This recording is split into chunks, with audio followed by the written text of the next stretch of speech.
이 시간은 조직 신학 시간입니다. 오늘은 신의 칭호에 대해서 알아보겠습니다. 빌립보서 2장 6절을 보면요. 그는 근본 하나님의 본체시나 하나님과 동등됨을 취할 것으로 여기지 아니하시고 오히려 자기를 비어 종의 형체를 가져 사람들과 같이 되었고 사람의 모양으로 나타나셨음에 자기를 낮추시고 죽기까지 복종하셨으니 곧 십자가에 죽으심이라. 이러므로 하나님이 그를 지극히 높여 모든 이름 위에 뛰어난 이름을 주사 하늘에 있는 자들과 땅에 있는 자들과 땅 아래에 있는 자들로 모든 무릎을 예수의 이름에 꿇게 하시고 모든 입으로 예수 그리스도를 주라 시인하여 하나님 아버지께 영광을 돌리게 하셨느니라 그랬어요. 예수님은 하나님이신데 그 하나님이 종의 형체를 입고 우리를 위해서 죄 없는 하나님이 죄 있는 우리 육의 모습으로 나타나셔서 우리의 죄를 다 겪으셨어. 그래서 예수는 꼭 죽어야만 돼. 왜냐하면 우리가 꼭 죽어야 되기 때문에. 그래서 예수가 십자가에 죽는 그 모습을 우리에게 보여주심으로 너희도 나와 같이 죽으라는 거예요. 그래서 예수님도 하나님이시다. 그리고 또 하나님의 아들의 칭호를 갖고 계세요. 그래서 하나님 앞에 복종하시고 자기를 완전히 비우셨어요. 그래서 십자가를 지셨지요. 그 다음에 만왕의 왕의 칭호를 갖고 계세요. 이 왕은 우리가 가지고 있는 절대적인 나의 기준이에요. 근데 그 모든 기준의 왕이라는 거예요. 그리고 또 만주의 주로 나와요. 그것은 모든 천사들의 주인이라는 거예요.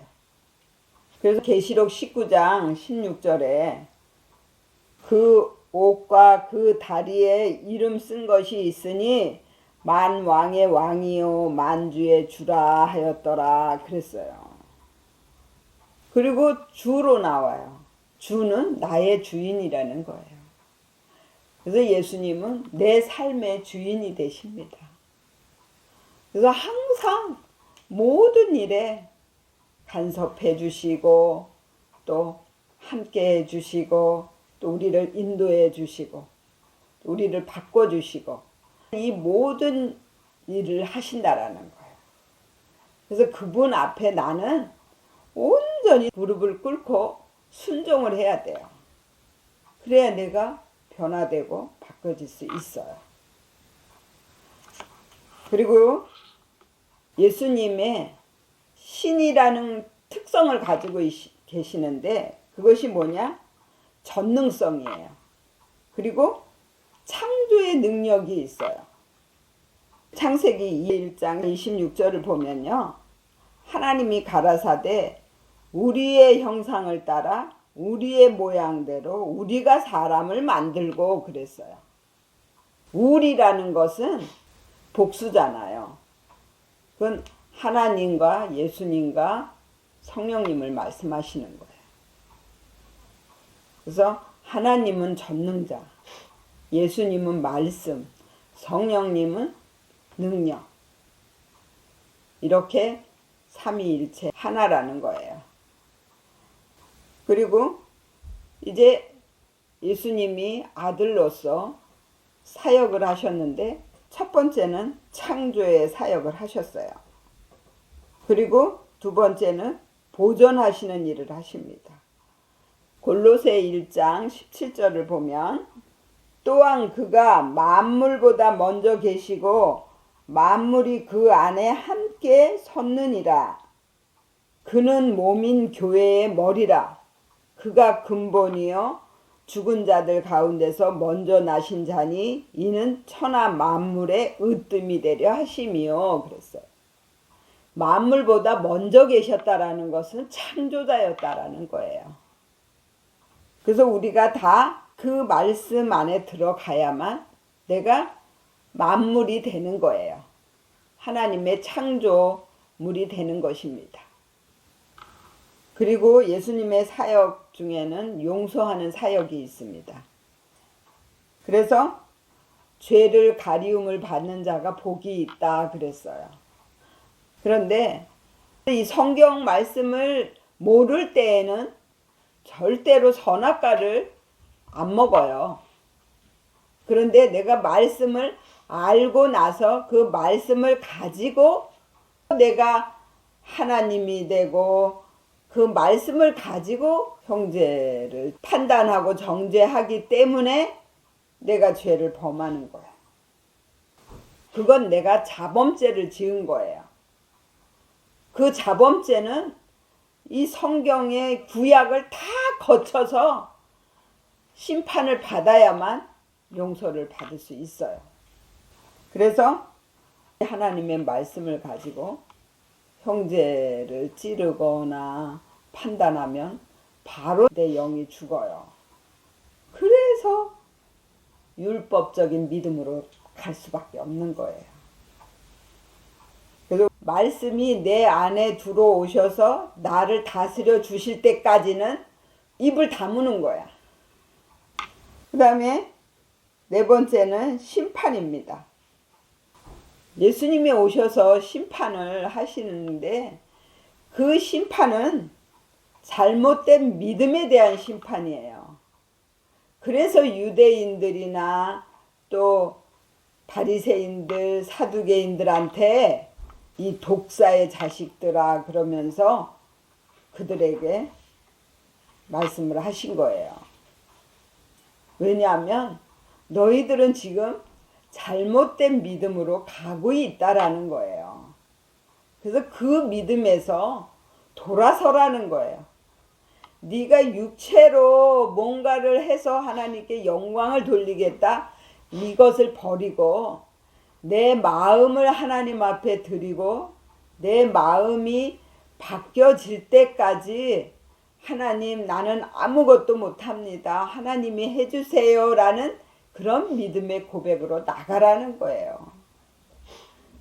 그래서 내 안에 있는 욕심, 본성, 짐승 같은 성품 이런 것들을 계속 하나님 앞에 내어 드리는 거예요.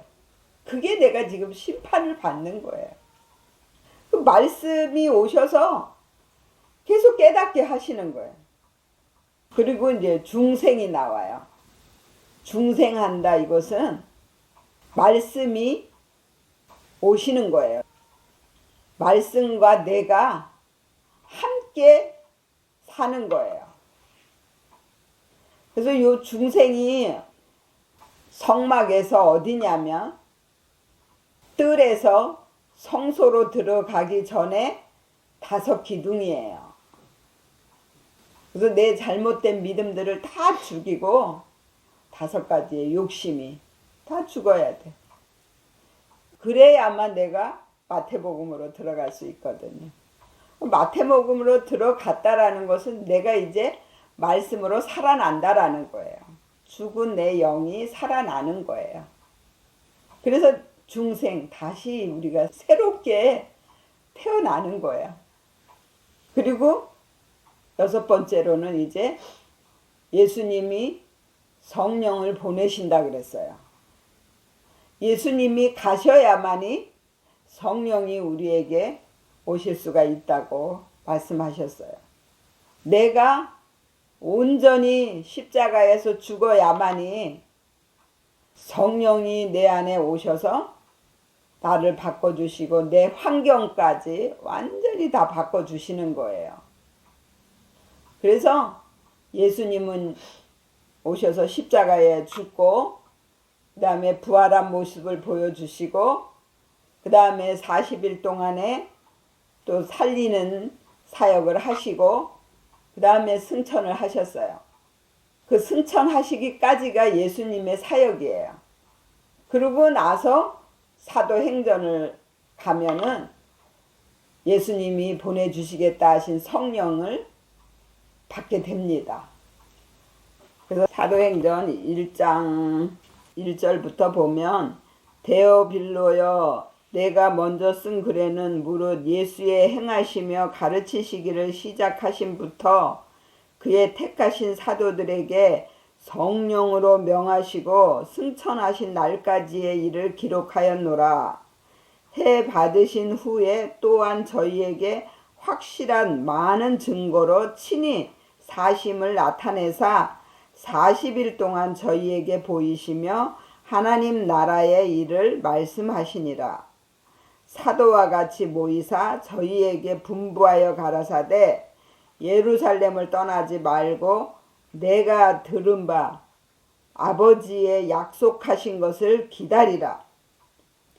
요한은 물로 세례를 베풀었으나 너희는 몇 날이 못되어 성령으로 세례를 받으리라 하셨느니라.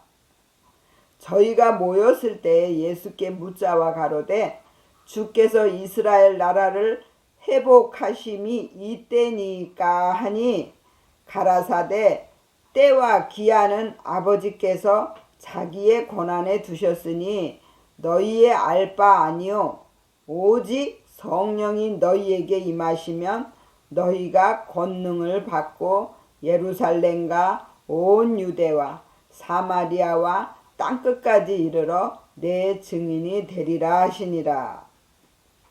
이 말씀을 마치시고 저희 보는 데서 올리워 가시니 구름이 저를 가리워 보이지 않게 하더라.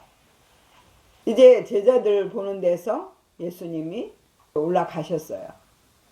그리고 2장 1절에 오순절날이 이미 이름에 저희가 다 같이 한 곳에 모였더니 호련히 하늘로부터 급하고 강한 바람 같은 소리가 있어 저희 앉은 온 집에 가득하며 불의 혀같이 갈라지는 것이 저희에게 보여 각 사람 위에 임하여 있더니 저희가 다 성령의 충만함을 받고 성령이 말하게 하심을 따라 다른 방언으로 말하기를 시작하니라 그랬어요.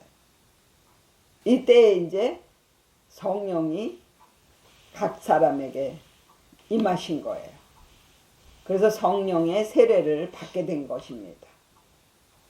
불의 혀같이 우리의 입술, 우리의 말 이것을 하나님이 주관하신다라는 거예요. 그리고 우리의 생각이나 우리의 믿음을 완전히 다 사로잡아서 이끌어 가시는 거예요. 그래서 이제 사도행전이 사도들이 이제 나아가면서 복음을 전하는 거예요. 그런데 사도행전에 사도들이 복음을 전하잖아요. 그것이 나예요. 내 안에 나라들이 하나씩 하나씩 하나님의 말씀으로 바뀌어지는 거예요. 그렇게 될 때 내가 온전한 사람의 믿음이 되는 거예요. 그래서 많은 사도들이 복음을 전하다가 사자굴에 들어가기도 하고 짐승에게 찢기기도 하고 돌로 맞아 죽기도 하고 그렇게 했어요. 그래서 선교지는 내가 선교지예요. 내가 완전히 바뀌어지면 나를 통해서 내 옆에 있는 사람들이 바뀌어져요. 그럼 또 그 사람 옆에 있는 사람들이 또 바뀌어져요.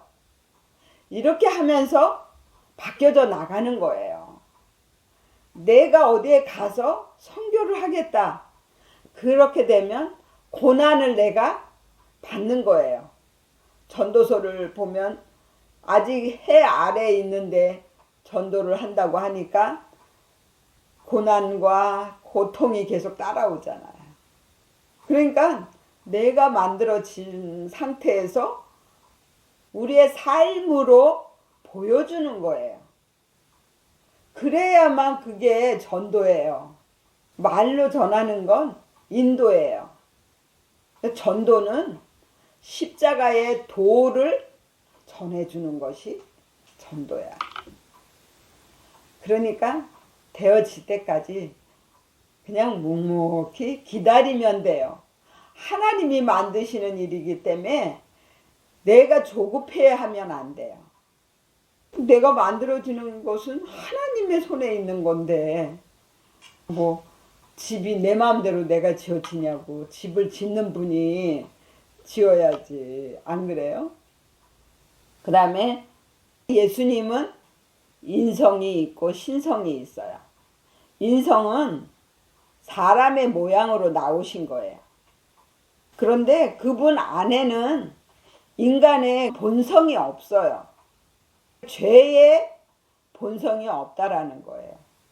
우리는 아담의 죄, 그 욕심을 그대로 갖고 태어난다라는 거예요. 그런데 예수님은 그 아비가 없어요. 동정녀 마리아에게서 태어났어요. 그렇기 때문에 죄의 본성이 없다라는 거예요. 그래서 그분은 신이라는 거예요. 그리고 예수님은 상징적으로 오신 거예요. 그래서 그분의 하신 그런 사역들이 다 내가 해야 하는 일들이라는 거예요. 그리고 예수님은 우리에게 예배를 받으려고 오신 게 아니에요. 예수님은 우리를 다 예배자로 만드시는 거예요. 예배라는 그 뜻이 뭐냐면 주인의 발을 핥는 개처럼 무릎을 꿇고 온전히 순종하는 것이 예배예요. 그래서 예수님은 예배의 대상이 아니라 감사의 대상입니다. 그래서 항상 우리는 감사해야 돼요. 나를 위해서 십자가를 지심으로 삶에서 십자가를 지는 방법을 알려주신 거예요. 또 많은 병자를 고치셨잖아요. 그런데 내 영의 병을 고쳐주시려고 그렇게 본으로 보여주셨기 때문에 그것도 또한 감사를 해야 되는 거예요. 그래서 예수님이 하신 말씀, 그 모든 말씀이 다 복음이에요. 그래서 그 말씀에 대한 감사를 하는 거예요. 하나님 감사합니다. 이런 말씀을 주셔서 이 말씀을 듣고 깨달아서 말씀대로 내가 살 수 있도록 하나님이 저를 만들어 주세요. 이렇게 기도하면 되는 거예요. 그래서 순교도 자기 안에 있는 본성, 욕심, 짐승 같은 성품 이런 것들을 다 죽여서 하나님 앞에 드리라는 거예요. 그래서 하나님의 아들이신 예수가 이 땅에 오신 것은 능력을 보이려고 오신 게 아니라 죽음을 알려주기 위해서 오셨다라는 거예요. 그래서 그분을 늘 내 마음속에 받아들이고 감사하면서 나를 하나님 앞에 드리는 그 일을 해야 되는 거예요. 그렇게 하시기를 예수의 이름으로 축원을 드립니다.